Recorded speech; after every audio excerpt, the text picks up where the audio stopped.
It feels like everywhere you turn, people are talking about how hard it is to get a job these days, but it doesn't have to be all doom and gloom. That's right. So on today's episode, we're bringing in Sam DeMase, an expert at navigating this job market. She has a decade of experience in recruiting, and she lays out a lot of tactical tips for you. It's super tactical. Let's get into it.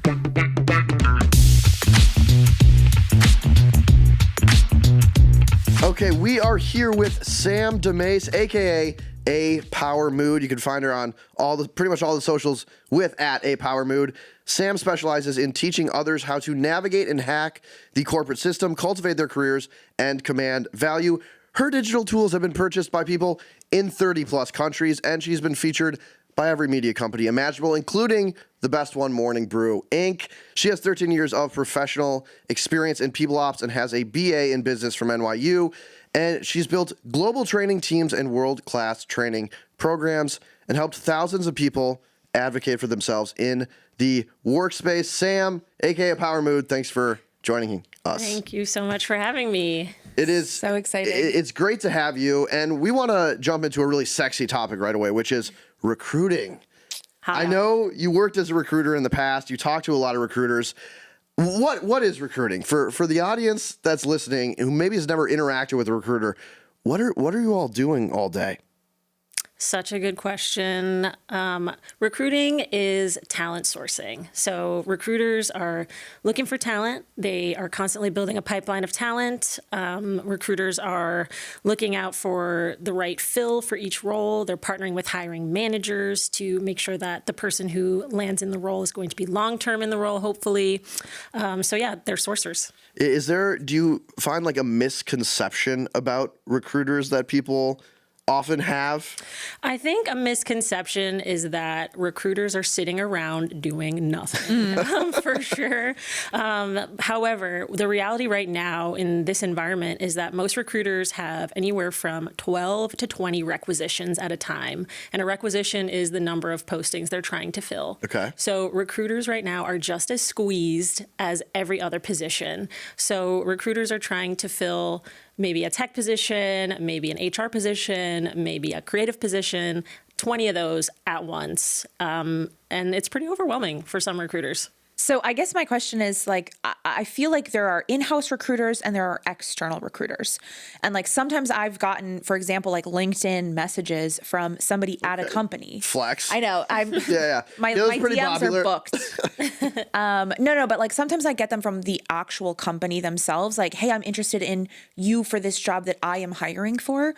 Or I've seen like, I work at Talent Agency LLC and I am, recruiting for a secret company, Series B, with focused on dog food. And you're like, okay, Dog tech. It's big right now. You're like, okay, just tell me what the company is and what you're hiring for.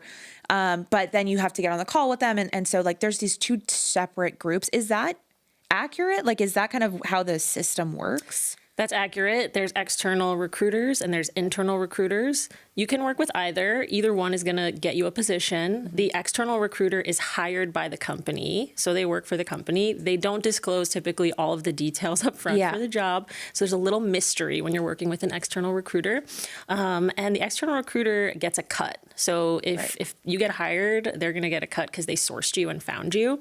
If you're working with an internal recruiter, I think the process can feel a little bit more clear because you can ask questions to them directly. A lot of times with an external recruiter, they cannot answer questions because they don't work for that organization. Right.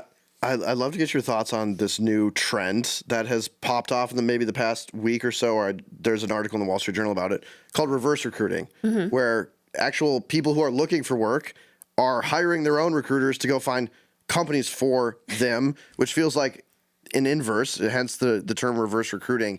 How common is that? Is this a new trend, and is that legit? What is it? Can you explain it again? Reverse recruiting. So the Wall Street Journal just wrote an article. People are hiring recruiters who want to find work. They're unemployed. They're working with recruiters who are saying, I'll help you land a job. I'll do resume audits, but also like there's a black box of my process that like maybe I have connections at companies. And some are charging up front. And then some are charging a fee. If you get hired, I get a cut of your first paycheck or whatever that might be. And it feels like in this market, people are maybe more desperate to land a job and it's really tough. So they're turning to this reverse recruiting. I never heard of this until this week. I don't know if you had seen that in your career. I haven't seen this come up. Okay. This feels new, but what it echoes is that it's impossible to get a job. It feels really difficult to get a job right now. So if recruiters need recruiters and the recruiter's recruiter needs a recruiter, like everybody needs backup. We all need support. It's like you need to have an entire warm network to land something right now. So I'm not surprised that this is becoming a thing. Interesting. I guess for me, like I've kind of been getting this vibe. Obviously, it's an employer market. And obviously we're in kind of or maybe not obviously, but we're talking about a lot how we're in a low hire, low fire market right now. So it feels to me like the job of recruiter, perhaps maybe external, but also internal, is becoming slightly less relevant. Do you feel like that is a declining industry, even though maybe the existing recruiters are super overwhelmed? Like, do you anticipate seeing fewer of them? Do you anticipate seeing a change in this process at all? I think the first area where a lot of companies cut is human resources, and recruiting is one of those. I think it's unfortunate because we want to keep the humanity in the job search process, in cultures, but I do think recruiters are some of the first to go, but I do think it's a mistake. Yeah. It's so interesting because we actually just put out an episode doing our 2026 predictions. And there was a comment in the Spotify that I wanted to bring up because I thought it was so relevant for this conversation. So Duan, I hope I'm saying that correctly. He commented, basically, it's becoming faster to poach proven talent than sifting through thousands of applications because of changes in the market, changes in AI. Now you're getting thousands and thousands of applications for one single job. So instead, he was saying his prediction was that people are going to be poaching instead of asking for applicants. So, outbound versus inbound. What is your take there? Do you see that at all in what you're hearing from employers, employees? It's happening. It's called the hidden job market. When companies, they'll still put the posting up, to show face and to have the posting out there and to be compliant. But the hidden job market is where they're just networking and using LinkedIn to, find folks. So if you're hiring at Meta, you're going to go to Snapchat, you're going to go to Pinterest, you're going to go to all those places and just poach people from there just by sending a message. So I think that's quite common right now, which is really frustrating for the average job seeker. Right. So what's your advice then for somebody who is trying to find a job, but maybe isn't at one of those companies or isn't getting those inbounds? Totally. I think know your strengths and niche down your job search as much as possible. The thing that's not working right now is applying for 1 billion jobs or using AI bots to apply for 1 billion jobs for you. The more you can know what you want and niche down your job search, the better you're going to do, the more successful you're going to be. I've seen it with my clients. Can you give us an example of like what that would look like? Because let's say somebody is looking for a marketing job, instead of applying to every marketing position available, like how would you niche down on that? Totally. So you want to think about your non-negotiables and what you're looking for. So you want to think about the type of work environment you want. Is it small, mid-size? Is it a team that's going to be remote? Do you want to be in office? Do you want to be high collaborative? Do you want to be autonomous in the work? Like really think about what you want. Think about the type of leader you want. Do you want, like for me, I want a female boss, non-negotiable for me. Some people want, a leader who has a ton of experience. They can have a mentor. So think about type of work, leadership, think about type of organization, cultural values, all of that stuff. Write it down. And then think about what are your core strengths. I find that in this market right now, people are so worried about things they don't have or experience that they lack that they forget to own their strengths. So people are writing on their resume, I have good interpersonal skills or communication skills. That's not enough in this market. Are you a persuasive communicator? Are you an authentic communicator? To what end? What does your communication style get you? What results does that get you? So we could dive into a deeper conversation about that, but I think it's really about knowing your strengths in specific, compelling language. I have one more question about the recruiting trend, and then I think I want to dive more into like the market and applications, because that's really interesting topic. If you have never been contacted by a recruiter, but you're like, that sounds really nice, I want people coming to me and offering me new positions, even if I'm currently employed. Are there things you can do, whether that is like, I don't know, put a secret word in your LinkedIn or something? Like, are there things you can do to make you more attractive to recruiters so you as an individual start getting more inbound? Yeah. And what are those things? Recruiters are attracted to results. Okay. So it's really important to highlight your results kind of up top on your LinkedIn. Of course, on the back end, you can put yourself as open to work. So that way recruiters know they can reach out to you. You're open to opportunities. But recruiters want to see results, especially in the market right now. I think the old hiring market was more willing to hire folks who could grow into a position and be trainable. You know, we're looking for trainable, good energy, eagerness. That's out the window right now. It's like, we need you to be able to do the job tomorrow. So recruiters need to see on your LinkedIn, on your resume, proof of experience and proof of results. So what skill sets did you use and what specific results did you achieve? If that's not up top on your resume and your LinkedIn, you're not going to get as much inbound. Okay, well, there's some news you can use. I got to go edit my LinkedIn. Just kidding. My boss is listening. I'm not open to work. No. I have one more question now because this was really interesting. You kind of mentioned like these signals that people can send to recruiters. I think you have had such an interesting career because you've also seen so much talent. You've recruited talent, and then you've seen if they've been successful or not, which is like this massive experiment you've been able to run about, are the signals I'm getting, do they actually pan out, and are they real at the end of it? So is there a surprising green flag that you've seen in people that you've recruited where a year into the role, you're like, I thought that was going to be really important and it is. And then is there a surprising red flag where you're like, oh, I didn't think that was going to be an issue, but now I'm realizing that actually is? Any signals in the talent that you've seen would be super interesting to comment on. That's an interesting question. I've made a lot of really great hires, I like to think. Some folks who, when I hired them, stayed with me on my team for 5, 6, 7 years. So very proud of that. But I think some common, I'm trying to think what folks had in common. I think one thing was just being very clear about their soft skill sets in addition to their hard skill sets. I think all the people that I hired and I saw this as a green flag at the time, their resume spoke to their soft skills in a way that some other folks' resumes would just read really flat and really dry and more technical. I love a resume that has, a nicely written about me section, shows some personality, showcases warmth. Those are the types of roles that I typically hire for. High empathy, authenticity. So I like to read that on a resume. I can really tell when someone's summary is AI generated or kind of just basic and bland. Inject personality, inject empathy, inject authenticity into it. That's a green flag, especially in the time of AI. Humanity on a resume is attractive. Yeah. Speaking of, one of the videos that you posted recently was talking about how you recommend shifting from an experience-based resume to a skills-based resume. Can you talk a little bit more about that? It seems like, injecting your humanity into your resume, injecting that authenticity is important. But how would you specifically switch to highlight your skills versus your experience?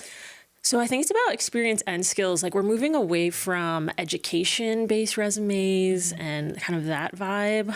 What happens with skills and experience is they kind of do blend together, but skills can prove the experience. So when you're thinking about a skills-based resume, you want to make sure your top 3 skills are in alignment with the job you're applying for. So that's number one. You'd be surprised, most resumes that get sent in for a job have no alignment with the top 3 required skills. So this is what recruiters are sifting through. BS. Identify those top 3 skill sets. That's an area where you can use AI if you want to pull those 3 skill sets out of a job spec really quickly. Make sure they align with yours, of course. So when you're writing your skills-based resume, I recommend doing an achievement section up top and an areas of expertise section. This is a new trending thing. You might see it called a technical toolkit sometimes if you're in a tech role, or an areas of expertise if you're in a non-technical role. But that gives you an opportunity to highlight on the upper third of your resume. Upper third, we should talk about too. Upper third of the resume is very important to recruiters. Okay. It's the part that they spend the most time looking at. So in your upper third, you're going to have areas of expertise with your top 3 skills and a couple of proof points and software after that. Interesting. So basically, if a recruiter is looking at your resume, they're focusing on the top. Yep. And so it's put the most relevant to the job things up there, what would you consider, like, I don't know, for a maybe non-technical person, like some of the skills that you're seeing required the most as things continue to evolve with tech? That they should put in their upper third. Yeah. It depends on the role. So this is the part where you want to go really specific, because if you go general and put detail-oriented, interpersonal, you're going to get passed over. A recruiter's not excited about that. As a recruiter, I hate details. it feels generic, you know. Yeah. As a recruiter, I get excited when someone writes, you know, authentic long-term relationship builder, strategic project manager. Like mine says, you know, I help people discover their superpowers. So mine is like superpowers discovery. Like be very specific to what it is that you do. If you're a marketer, you know, integrated marketer, organic, whatever it is, like be very specific to what it is that you do and use those keywords wisely. We call it a headline. It goes right underneath your name at the top. And we'll be right back after this. Okay, back to the show. Okay. That's really interesting, because it also feels like when we're talking about high quality content, like as a media company, we typically talk about clickbait that delivers.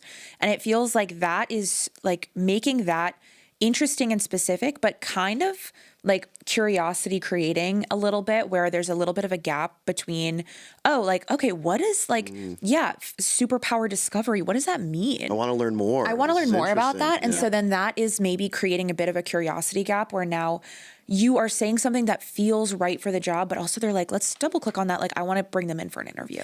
That's right. It sparks curiosity. And we say that, like, when I'm talking to my clients, talking to the community, you want to spark the recruiter's curiosity and capture their attention in that upper third. Because if you can, then they're incentivized to continue reading and possibly call you in. So that's why the headline and the areas of expertise on the upper third are so clutch. I'm going to start using upper third all the time. I like that. I've not used that. It's like above the folds. Yeah, Like RIP to the bottom 2/3. So if someone is listening to this, and which is really good advice on the resume, and they're like, yes, I'm going to change my upper third. I'm going to list my skills. I'm going to niche down. I'm going to get specific. And then they apply, and they hear that for every job posting, there's, 10 million applications. Like it just feels like it's so easy to apply now.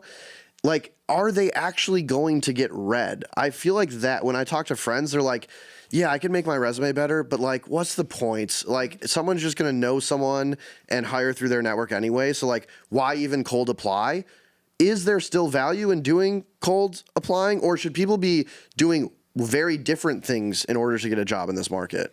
There is still value in applying the regular way. Okay. I think what you're speaking to is folks' frustration around factors they can't control. We can't control that. I get a lot of questions about ageism on the resume, like bias. I'm like, you can't control that. Focus on what you can control. And that's niching down your resume, having a really strong value proposition on your resume, which we can talk about, and focusing on the factors that you can control and tweak, because not all of us have a huge warm network where we can just go around the back door and avoid job boards. I feel like that's super unrealistic. So you can still apply the old-fashioned way. And I think there's some misconceptions there too. People are like, I get filtered out. I'm never seen. It's more about filtering in. But that's, if we want to talk about that, we can. I think there's some misconceptions there. But yeah, still apply the old-fashioned way, but focus on what you can control. I love that mindset. And I was doing some research in prep for this interview, and I think if you apply through a job board, the conversion rate hovers around like 1%. So if you're applying 100 times, you'll get one job on average. And if you go through, a referral or something, that conversion rate jumps, as you're well aware, but less people have that door available to them. I'm thinking of like other things people can do besides optimize the resume and cold apply. Are there other strategies people should deploy in order to find a job? Maybe they've already cold applied. What other things ought people be doing right now? Yeah, if you want to go the extra mile, Yeah. do a little extra. And I recommend, doing that for jobs that you're excited about, roles that you're really excited about. And this is where like a niche down job search comes in handy, because then you have the bandwidth to do these little extra bonus nuggets. Send a message to a recruiter, send a message to someone on the team. I am personally more of a fan of messaging someone on the team that I'm trying to join instead of the recruiter. So I'll send them a message and say, hey, I just applied for this role. I'm super excited about it. here's what I'm really good at. I know I could add value tomorrow. It should be less about like, I'm so excited about the culture of this company and I can't wait to join and have coffee. It's more about my areas of expertise are this. My value proposition is this. Okay. Due to my background in X, I will deliver Y results. And just being super clear, because that they can work with, that they can take to their hiring manager, to the boss, and say, that they can have confidence in you. Anything you can do to instill confidence in someone to advocate for you is what you want to do. Are you feeling like this process has changed at all because of AI being kind of integrated into the hiring process? It's happening as we speak. And I get the question all the time around AI eliminating jobs. It's kind of too soon to tell. Like we're experiencing it now. There have been definitely some things that we can speak to. I think it's kind of frustrating to see AI recruiters, AI generated or AI led first round interviews. I've heard candidates complain about that it feels really obviously inauthentic. It's really hard to talk to the robot instead of a person for your first round interview. It feels isolating and sad. So yeah, it is kind of frustrating to see some of the humanity being taken out of the process, but it's also being used to automate responses to candidates, which can be good when candidates feel like they're being ghosted, but is also bad when you send an AI generated message to your final round candidate who was rejected. This has happened to several folks I know, getting a bland AI message. Hit them when with you the were M-dash, yeah. last person and you almost made Sucks. it. It's really rough. Yeah, that to me like feels like something that may potentially be a differentiator moving forward. It's like we care so much about this process that we are doing it ourselves. And I feel like I could see that in the next few years being a signal of like quality in the hiring process, both from the hiring managers and the applicants themselves. Like, I care so much, I'm doing it myself. I've already seen a LinkedIn post where somebody was like, I actually don't care about minor typos in the application process, minor typos, because that to me shows that they did it themselves. And it's not just a run this job application through ChatGPT and like spit out the answer. So I can totally see, the AI generated first round interview being a negative signal moving forward and maybe moving away from that a little bit. Totally. Yeah, I think it hasn't been around long enough for like, it hasn't made any big mistakes. There's going to be big mistakes that get made and, it'll be interesting to see, but I'm an advocate for humanity in the process always. And I think there's always going to be a place for that. And I think AI is going to transform jobs and the nature of work more than it's going to eliminate opportunities. You mentioned a while back this like filter in comment, which was really interesting. I had not heard that before. Is that related to like any tooling that's searching through resumes, or did you mean that in a more like philosophical sense of like really making sure your resume is clearly in the demands of the job or the requirements of the job? What do you mean by that? Totally. So with filtering in, recruiters use an ATS, an applicant tracking system software, which is AI powered to organize their pipeline. So a lot of candidates will say, I got automatically filtered out. I was never seen. That isn't how the technology works. Recruiters use it to check off boxes and filter people in. So they'll check a box that says, I want someone with 3 to 6 years of experience. I want someone who lives in New York. I want somebody who has this specific certification. So then they check those boxes and it filters people in. When you get like auto rejected or filtered out, those are those initial screening questions on the application that are like, do you have a driver's license? Are you over 18? If you answer incorrectly those, you can get auto rejected. But there is no auto rejecting that the ATS is doing. There is no filtering out. It's just filters that narrow down. I see. So you're basically, you start default out and the filter, then you have to pass through the filter to get in the door. Come in. And you can come in by having a super tailored keyword heavy resume that's, accurate to your skills. So is it true that you have to put in white font special words that are hidden in the resume to get filtered in? Is that true? You're going to get in big trouble. All right. You're going to get blacklisted. You heard it here first. We have some breaking news. Don't do that. Don't try to trick the AI. The robots know. They know. That's crazy. But it makes sense. I mean, I guess, would you like, we've been kind of covering these topics as they're evolving, and everyone that we talk to, or most people that we talk to, are so exasperated by this process of being auto-rejected because they have 7 years and not 6 years of experience, or because they have 2.5 and not 3 years. And so when you're trying to like figure out how to be seen, is your recommendation tailoring the maybe softer, or is it like tailoring the hard? Okay, they want 3 to 6 years. They put that on their job description. I have 7. Do I change that? It's tricky. I would say you want to be accurate to the job description, but you also want to honor your own experience and you don't want to lie. What's more important than the years of experience are actually job titles. So you want to standardize your job titles across the board, because a lot of people are not getting filtered in because they put their title as what the company gave them. For example, customer happiness ninja. Right. That will not get you filtered in anymore. Yeah, unless you're applying for a ninja-based role. Right. Totally. Yeah. So standardize those titles. I see it all the time with clients. Like, people have titles like regional head, end of title. Adapt it for your role. Good point. Regional leader of marketing, East Coast. Make sure it's adapted. And people are thinking, am I lying? Is this fit? No, you just need to standardize it so that way, the ATS can understand what it is that you did. So take generic bland titles and turn them into something really specific that relates to the job. I love that advice, and that's something that I've personally heard. And I feel like we went through this phase where having a unique title was like cool. And maybe is coming back to all bite us in the ass a little bit. I have another question about your experience as a recruiter, which I think is really interesting to me. If you are someone who's getting heavily recruited, say you're, a software engineer 10 years ago, and every big tech company wants to hire you. You have recruiters coming to you all the time. I imagine a skill set that's very valuable in a recruiter is the ability to persuade and convince someone that it is this company they should work for and not that company. Mm-hmm. And so you've had a lot of these conversations with people and really understanding what motivates people at work and how to convince someone. Like, what is that experience like? What did you uncover about people's motivations for work through that process? That's a really interesting question.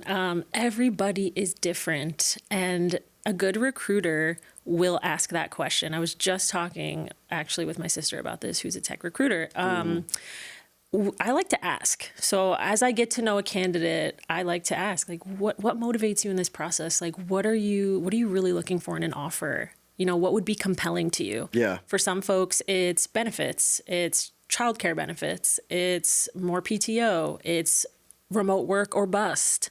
And everybody is different. So I think just understanding people's unique motivations and just having a real conversation about it is important, and not making assumptions that everybody cares about the same things. Universally, though, base pay.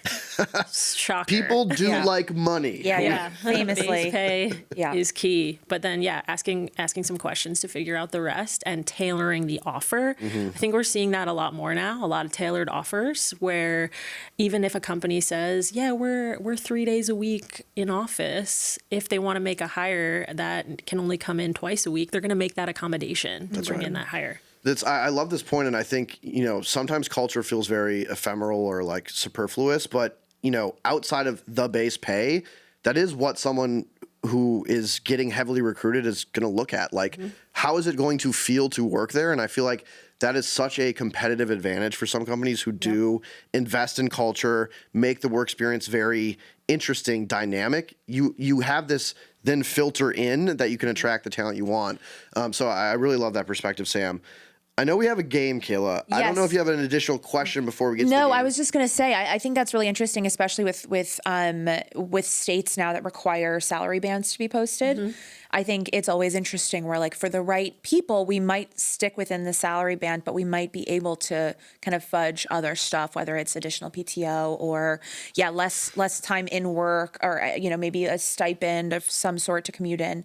So I think that's a really interesting thing to keep an eye out for, especially if you're looking for salary or jobs that are maybe slightly lower than what you are willing to accept. Are there ways that you can make this your dream job by allowing other benefits? Now let's do a game. This is going to be a rapid fire, so nothing too crazy. But we do love to play games with some of our guests. So this one I'm calling hiring faux pas or not. Basically, we have talked to quite a few people, and sometimes we hear some horror stories. So I'm curious, if this happened to you, would you hire this person or not? So first, not sending a thank you note after an interview. Not Yeah. hiring you. A thank you note is common. It's courtesy. Yeah. It's courtesy. It's humanity. We need the thank you note. Yeah, and it just feels like for me, that's such an easy filter of like, you care about this enough to send something. It's so easy to send. I think I probably personally, if like it's my dream hire and they didn't send a thank you note, I'd be like, oh man, but I'd still go through the process and like I'd probably still hire them. But I think that is a great filter. How do you feel about that? Yeah, I mean, I think it just indicates interest, and you could have a great hire on paper, but if they don't have their heart in it, like it's probably not going to work out. Yep. So it's less about like the, whatever they put in the note. It's just like, oh, they're serious about this. I should take them seriously as well. Now, I get if you're applying to a million jobs and you're sending a million thank yous and you're not getting accepted to any, you could probably be like, fuck this note, Yeah. but like you should still send it. And I think it's to your point about niching down. Instead of spray and pray, focus on a select few jobs you really care about and go the extra mile. Use those extra nuggets you mentioned. So I'm team thank you note.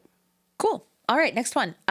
Over following up. So let's say somebody has an interview, hasn't heard back, sending messages every other day about when's the update.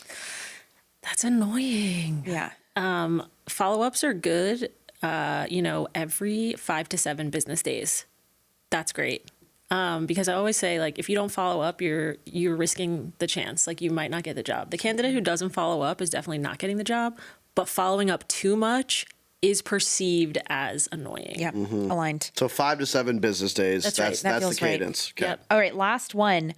And this is true. I know somebody who had this happen to them. Love bombing the interviewer. So in the interview saying, you'd be the best boss ever. You're giving mama bear energy. I am obsessed with you. Oh my How do you feel about that? No. Yeah. It comes across creepy. It comes across, you don't know me. You don't Yeah. know me like that. Yeah. I love to have an authentic, genuine relationship once I know my people on my team, but you got to earn that and build that. So doing that is a red flag. Yeah. You could use Mama Bear like 2 years in, but Yeah, not maybe. during the interview. Yeah, at first meeting, I feel like that's a little aggressive. Okay, that's it for me. I feel like this was such a useful tactical interview. I'm so glad we were able to chat. Feels like as everything's shifting, like the sands keep shifting, beneath us. It's like, how are you supposed to actually get a job in this climate? And it feels like maybe, TLDR is like bring back your humanity as much as possible, focus on a few niched down opportunities, and, really be authentic there, and update your upper third so that your resume is very tailored to the job that you're looking for. That's right. Amazing. Should we roll the credits? Let's roll the credits. Our producer is Michaela Heck. Our technical director is Uchenna Oga. Jim Orso is our sound engineer. And our president is Devin Emery. This show is a Ruction Morning Brew. Sam, thanks so much for being here. Thank you so much for having me.